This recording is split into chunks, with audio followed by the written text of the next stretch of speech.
Fənər Beşiktaş derbisi. Yəqin sən də baxdın, əhvalın pozuldu, hə? Xüsusən Fənər tərəfdarısansa... Of. Kadıköydə 1-0 uduzmaq ağır zərbədir. Həm də necə? Bu, elə-belə bir məğlubiyyət deyil axı. Əlimizdəki materiallara baxıram, maç reportajları, statistika, ekspertlərin tənqidləri, Mourinho'nun o standart açıqlamaları.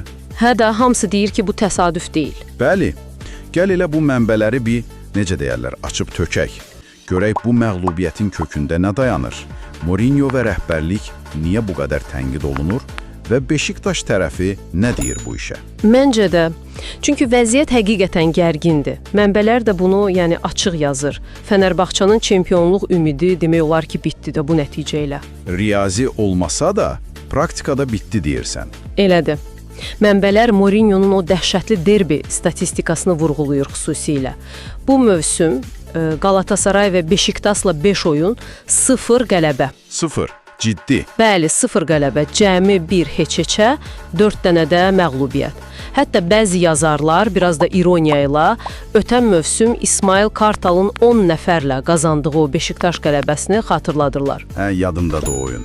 Kontrast həqiqətən böyüdür. Oyuna qayıtsaq, Gedson Fernandez'in qolu 44-cü dəqiqə idi. Həlledici oldu. Oldu. Mert Müldür'ün səhvi, göz qabağındadır. Amma bəzi mənbələr deyir ki, qapıçı İrfancan da tam təmizə çıxa bilməz o epizodda. Yenə də İrfancan penaltını qurtardı axı 36-cı dəqiqədə. Gedsonun zərbəsini. O epizodda əlaydı. Hə, o ayrı məsələ.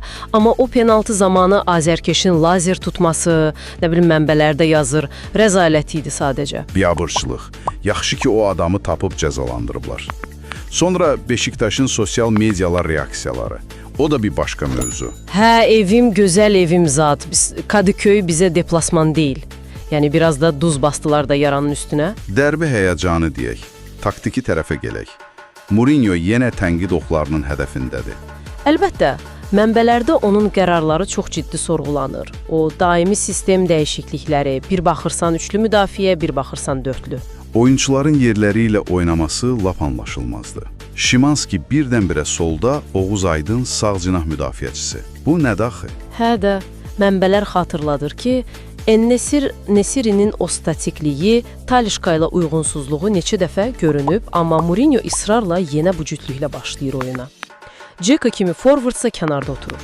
Bəzi ekspertlər Uğur Mələki, Ahmet Çakar kimi çox sərt yazırlar. Deyirlər ki, Mourinho komandanı kobay kimi istifadə edir. Hətta bəzi mənbələrdə onun yaxşı niyyətli olmadığını deyənlər də var. Bu artıq çox ağır ittihamdır. Amma vəziyyət o həddə çatıb demək ki. Oyun sonrası açıqlamaları da lap odun üstünə yağ tökdü.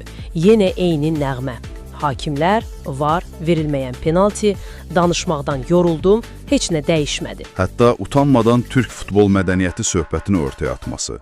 Mənbələr ən çox onu tənqid edir ki, öz səhvini, komandanın pis oynadığını qəbul etmir. Halbuki İrfancan özü dedi axı, bizə yaraşmayan oyun idi. Bəli, bəzi yazarlar, İbrahim Yıldız, Gürcan Bilgiç, artıq açıq-aşkar yazır. Mourinho getməlidir. Amma bax, mənbələr onu da deyir ki, məsələ təkcə Mourinho deyir. Komandanın ümumi ruh halı.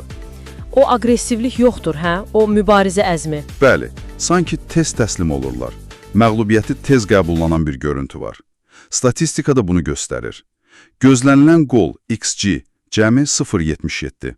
17 zərbə var, amma çoxu boşuna. Ali Koç rəhbərliyinin də payı var deyilir. 7 illik uğursuzluq fonunda Mourinho'ya bu qədər dəstək. Bəli, Ömər Üründül, Ahmet Çakar kimi təcrübəli adlar bunu vurğuluyur.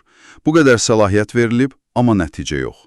Son 5 mövsümün 3-ündə əzəli rəqiblərə qarşı 0 qələbə. Bu çox ciddi bir göstəricidir. Hətta öz komandasının səhvlərini də deyir. Mourinho'nun bəhanələri ilə tam təzad təşkil edir. Hə, bu qələbə onlara həm Avropa üçün çox vacib 3 xal verdim, həm də liqada 4-cü yerə qalxdılar. Yekunlaşdırsaq, əlimizdəki bütün mənbələr demək olar ki, eyni şeyi deyir. Fənər üçün çempionluq bitdi. Möcüzələrə qaldı, bəli. Və bu məğlubiyyət sadəcə bir oyun deyil. Mənbələr bunu Mourinho erasının, onun taktikalarının, hətta ümumi klub idarəçiliyinin iflası kimi görür. O rəzalət, ağlaq Mourinho, iflas kimi ifadələr də bunu göstərir də. Aynən, vəziyyət çox ciddidir. Beşiktaş da bu qələbə ilə Fənərin onsuz da laxlayan ümidlərinə son zərbəni vurdu. İndi əsas sual budur, mənbələrin də axtardığı cavab. Fənərbağça nə edəcək? Mourinho ilə yola davam edəcəklər, yoxsa bu iflas onun üçün son olacaq? Məncə bu sualın cavabını çox gözləməyəcəyik. Amma sən, bir dinləyici olaraq nə düşünürsən bu vəziyyətdən? Çıxış yolu nədir? Bax, bu haqda düşünməyə dəyər.